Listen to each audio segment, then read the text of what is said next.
दोस्तों, रेल विकास निगम लिमिटेड यानी आरवीएनएल की बात करें, स्टॉक ने लोगों को जबरदस्त और बम्पर रिटर्न दे दिया है पिछले कुछ समय में। और इसके पीछे वजह है सरकार की मंशा। सरकार ने इस बार रेलवे के कैपेक्स में जबरदस्त वृद्धि की है और जिस तरह से रेलवे इंफ्रास्ट्रक्चर के प्रोग्राम शुरू हुए उसका फायदा आरवीएनएल को मिल रहा है। आरवीएनएल जिसकी ऑर्डर बुक बहुत मजबूत है, लगातार हर 2 दिन के अंदर देखें तो इनको ऑर्डर मिल रहा है।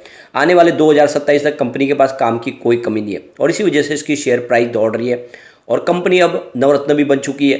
तो ऐसे में इनको काफ़ी ज़्यादा फ्रीडम मिल चुका है। वो अपने बड़े बड़े जो कॉन्ट्रैक्ट अगर लेना चाहेंगे तो सरकार की वहाँ पे रजामंदी की भी जरूरत नहीं पड़ेगी।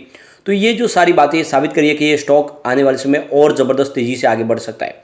दूसरी तरफ अगर हम आईआरएफसी की बात करें तो रेलवे को फाइनेंस प्रोवाइड करने वाली ये कंपनी है। इसका पोर्टफोलियो बहुत मजबूत है।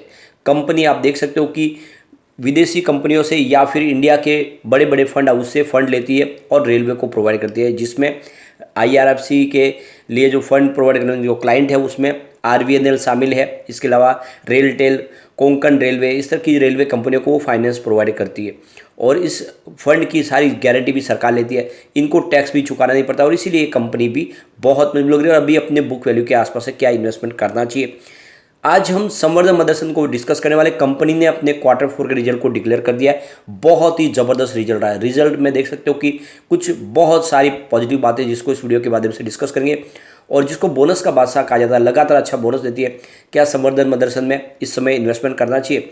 एक और कंपनी को डिस्कस करेंगे जो यहाँ पे बहुत ही ज़बरदस्त बोनस और स्प्लिट दोनों साथ में देने जा रही है और पिछले 1 साल में स्टॉक ने एक ज़बरदस्त रिटर्न भी दिया है। तो ये सारी बातें जानेंगे इस वीडियो के माध्यम से। लेकिन फ्रेंड, उससे पहले अगर आप पहली बार हमारे चैनल पे आए तो चैनल को सब्सक्राइब कर दीजिए, एक बेल आइकन दबा दीजिए ताकि जब भी नया वीडियो बने पहला नोटिफिकेशन आपको मिले। वीडियो पसंद आए तो लाइक से जरूर कीजिए। चलो फ्रेंड्स, वीडियो स्टार्ट करते हैं। मैं हूँ आपका दोस्त एसबी दवे और हमारे अपने चैनल ऑनलाइन कमाई में आपका बहुत बहुत स्वागत है। सबसे पहले हम संवर्धन मदरसन इंटरनेशनल की बात करें तो फ्राइडे को 82.20 पर क्लोजिंग थी, जहाँ पे 1.97% की हमें तेजी देखने को मिली। पिछले एक महीने में स्टॉक ने 13% का जबरदस्त रिटर्न दिया है और लगातार निचले लेवल से स्टॉक काफ़ी शानदार प्रदर्शन करता हुआ दिखाई दे रहा है। कंपनी ने Q4 के रिजल्ट को डिक्लेयर किया, बहुत ही बेहतर इस बार नंबर निकल कर आए। आप देख सकते हो कंपनी का सेल्स पिछले साल सेम क्वार्टर में 1662 करोड़ रुपीज़ के आसपास था। इस बार 1864 करोड़ रुपीज़ का टोटल सेल्स रहा है और पिछले क्वार्टर की बात करें Q3 की तो 1687 करोड़ रुपीज़ के आसपास था। तो यहाँ पे क्वार्टर बेसिस पे देखें या ईयर ऑन बेसिस पे देखें तो आपको इस बार सेल्स ज़बरदस्त तरीके से बढ़ता हुआ दिखाई देगा।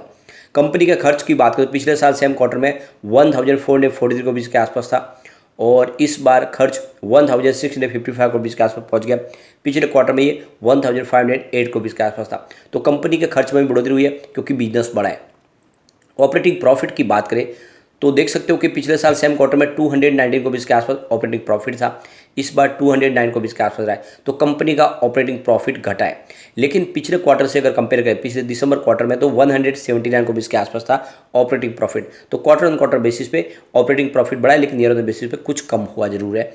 अब यहाँ पे अगर हम जो चलते हैं नेट प्रॉफिट आफ्टर टैक्स की बात करें तो पिछले साल सेम क्वार्टर में मात्र 46 करोड़ का ही कंपनी को प्रॉफिट था। इस बार प्रॉफिट सीधा 138 करोड़ तक पहुंच गया, यानी प्रॉफिट सिर्फ दुगुना नहीं बल्कि 3 गुना से ज़्यादा बढ़ चुका है। और इस बार कंपनी ने कमाल किया, बहुत ही शानदार प्रॉफिट बढ़ा है।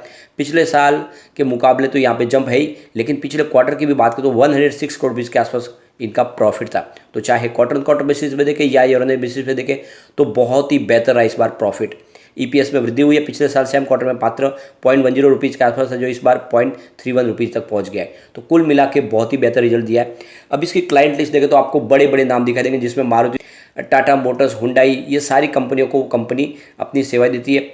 और इसमें 25% की जो स्टॉक है जापान की company Sumitomo wiring system limited की 25% की हिस्सेदारी है और ये बिजनेस काफ़ी शानदार है। आप देख सकते हो federation of automobile dealer association की तरफ से जो डाटा शेयर किया उसमें कहा गया है कि फेस्टिवल सीजन में देखें तो मार्च के दौरान जो सेल्स है व्हीकल का वो 14% की ज़बरदस्त जंप दिखाते हुए 2 मिलियन तक चला गया। यानी देख सकते हो कि लगातार सेल्स बढ़ रहा है और ऐसे में कंपनी का बिजनेस तेज़ी से बढ़ता हुआ आपको दिखाई देगा। कंपनी के चेयरमैन विवेक चांद का कहना है कि कंपनी आने वाले समय में अपने प्रॉफिट को और बढ़ाने की कोशिश करेंगी, अपने पोर्टफोलियो में और आप देखें तो कुछ नई वैरायटी लाने की कोशिश करेंगे। बिजनेस में किस तरह से आगे ग्रोथ बढ़ाना है, किस तरह से पूरी हमारी क्षमता को यूटिलाइज करना है, वो सारी के ऊपर हम ध्यान देंगे और कुल मिला के आने वाले समय में और भी बेहतर परिणाम की हम उम्मीद कर सकते हैं। तो कुल मिला के जो कंपनी लगातार अच्छा बोनस दे पिछले कई सालों से और देख सकते हो कि अच्छा डिविडेंड भी देती है कंपनी और रिजल्ट इस बार बहुत बेहतर है, तो संवर्धन मदरसा में आपको दाव बिल्कुल लगा लेना चाहिए इस रिजल्ट के बाद। चलते हैं हम रेल विकास निगम लिमिटेड की तरफ। 116 पर क्लोजिंग थी, 3.43% की गिरावट देखने को मिली। अब ये गिरावट इसीलिए क्योंकि बहुत ज़्यादा तेजी बन चुकी थी। पिछले एक साल में स्टॉक ने 269% का बम्पर रिटर्न दे दिया है और 144 से स्टॉक अब आपको वापस नीचे आता हुआ दिखाई देगा। अब आपको एंट्री करनी है तो थोड़ा सा वेट करना चाहिए। आप देख सकते हो कंपनी अपने Q4 के रिजल्ट की डेट डिक्लेयर कर चुकी है। मंडे 29 मई को कंपनी अपना रिजल्ट डिक्लेयर करेगी। साथ में आप देखें तो कंपनी डिविडेंड भी देगी, क्योंकि जितनी भी पीएसयू कंपनी हो लगातार अच्छा डिविडेंड देती है और बहुत सारी कंपनियां लगातार देख सकते हो एक साल में 4 बार अच्छा डिविडेंड देती है, तो बेहतर डिविडेंड भी मिलता है और साथ में आप देख सकते हो रिजल्ट तो बेहतर होने के बाद में यहाँ पे प्राइस बढ़ती है, उसका फ़ायदा देखने को मिल सकता है। तो यहाँ पे देख सकते हो कि इस समय काफ़ी शानदार यहाँ पे बातें निकल के आ रही है। वैसे ट्रेडिंग विंडो क्लोज है 1 अप्रैल से ही और अब ये 29 मई के बाद 48 घंटों के बाद में ही खुल पाएगी, तभी कंपनी से संबंधित जो भी लोग हैं वो नॉर्मल ट्रेडिंग कर पाएंगे। यहाँ पे आरबीआई ने एक बड़ा डिसीजन और लिया है। यहाँ पे देखें तो जो चेयरमैन और एमडी है कंपनी के, उनका जो टेन्योर है उसको बढ़ा दिया गया है। उन्होंने उनके काम से अभी इस समय खुश है सब और जिस तरह से लगातार बिजनेस बढ़ रहा है आरबीआई का, तो ज़रूरी है कि एमडी वही हो। प्रदीप गौर जो काफ़ी अच्छा कर रहे हैं, तो ऐसे में अब उनका जो कार्यकाल है वो 31/8/2025 तक के लिए बढ़ा दिया गया है, क्योंकि जिस तरह से अलग अलग कंपनियों से बिजनेस टाइप करके जिस तरह से तेज़ी से बिजनेस को बढ़ा रहे, चाहे रेलवे के दोहरीकरण का काम हो या फिर ब्रिज निर्माण का काम हो या फिर दूसरे और भी, जैसे कि इन्होंने बजाज सागर माही डैम का जो बांसवाड़ा का काम इनको मिला है। दूसरा विदेशों में बहुत सारी कंपनियों के साथ में बिजनेस टाइप करके ये काम आगे बढ़ा रहे। वाकई में एमडी बहुत कमाल के हैं और इसीलिए इनका टेन्योर को बढ़ा दिया गया है। तो कुल मिला के बहुत अच्छी खबर निकल के आ रही है और ये इशारा करिए कि यहाँ पे एक तेज़ी का दौर शुरू होगा। अब अगर हम इनके Q3 की बात करें तो देख सकते हो रेवेन्यू 5.01 थाउजेंड रुपीज़ के आसपास था, जहाँ पे 0.74% की ईयर बेसिस पे गिरावट देखने को मिली थी। लेकिन नेट इनकम की बात करें तो 382 रुपीज़ के आसपास थी, जहाँ पे 30% की ईयर बेसिस पे ज़बरदस्त जंप देखने को मिली और नेट प्रॉफिट मार्जिन 7.63% के आसपास रहा, जहाँ पे 31% की शानदार ईयर बेसिस पे बढ़त देखने को मिली। तो परिणाम अच्छे हैं और इस बार रिजल्ट और बेहतर रहने की संभावना बन रही है। सबसे अच्छी बात है कंपनी काफ़ी अच्छे रिजल्ट दे रही है।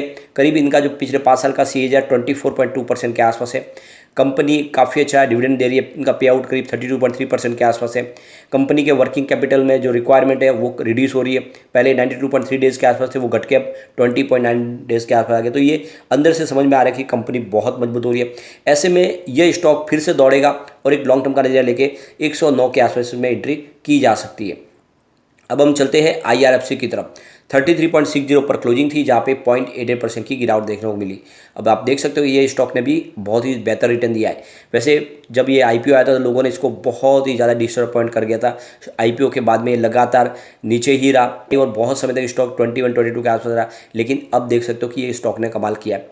पिछले एक साल में स्टॉक ने 57% का ज़बरदस्त रिटर्न दिया है और अब आप देख सकते हो कि ये 37 का ही बना के 33 के आसपास है।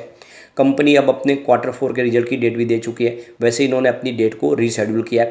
पहले देख सकते हो कि जो डेट थी वो 24 मई थी, अब उसको 25 मई कर दिया गया। तो 25 मई को हमारे सामने रिजल्ट होगा। साथ में कंपनी कुछ फंड रेज करने जा रही है, जिसके लिए भी शेयर होल्डर की रजामंदी लेगी, क्योंकि कंपनी का जिस तरह से रेलवे की कंपनियों का कामकाज बढ़ रहा है, ऐसे में फंड की जरूरत पड़ेगी। तो कंपनी फंड लेने जा रही है, यानी हो सकता है कि कोई बॉन्ड्स के माध्यम से फंड रेज करे, तो इसकी भी रजामंदी ली जाएगी। इसके अलावा कंपनी का तरफ से डिविडेंड का ऐलान भी किया जाएगा और कंपनी अपने रिजल्ट को भी डिक्लेयर करेगी। तो ये डेट हमें ध्यान रखना है। अगर हम बात करें इसके Q3 की, तो काफ़ी बेहतर था रिजल्ट। रेवेन्यू 1.6 7,000 रुपीज़ के आसपास था, जहाँ पे 3.82% की ईयर ऑन बेसिस पे बढ़त देखने को मिली। नेट इनकम 1.63 थाउजेंड रुपीज़ के आसपास थी, जहाँ पे 2.48% की ईयर ऑन बेसिस पे बढ़त देखने को मिली। नेट प्रॉफिट मार्जिन में कुछ कमी रह गई थी, 97.98% के आसपास रहा था, जहाँ पे 1.29% की ईयर ऑन बेसिस पे गिरावट देखने को मिली। ओवरऑल रिजल्ट काफ़ी बेहतर था और पिछले कुछ सालों से लगातार अच्छा रिजल्ट दे रही है। फंडामेंटल कंपनी के बहुत अच्छे हैं। मार्केट कैप 43,780 रुपीज़ के आसपास है। इसकी करंट प्राइस 33.50 की है, लो 19 का और हाई 37 का है।